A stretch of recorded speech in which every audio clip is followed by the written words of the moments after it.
Iraq અને Israel America વચ્ચે ચાલી રહેલા યુદ્ધની અસર હવે રાજ્યની ગૃહિણીઓના રસોડા સુધી જોવા મળી રહી છે. વડોદરામાં ખાદ્ય તેલના ભાવમાં વધારો થતાં ગૃહિણીઓ પરેશાન થઈ રહી છે. દરેક પ્રકારના તેલના ભાવમાં સરેરાશ 200 રૂપિયાનો વધારો થયો છે. પામોલીન તેલનો ભાવ 2400 રૂપિયા, સિંગતેલનો ભાવ 3050 રૂપિયા થયો છે, તો કપાસિયા તેલનો ભાવ 2500 રૂપિયાને પાર થયો છે.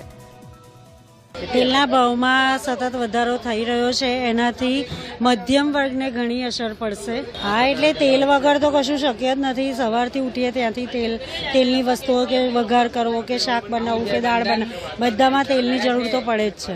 એટલે આમાં વધારેમાં વધારે મધ્યમ વર્ગના લોકો વધારે પીછાય છે.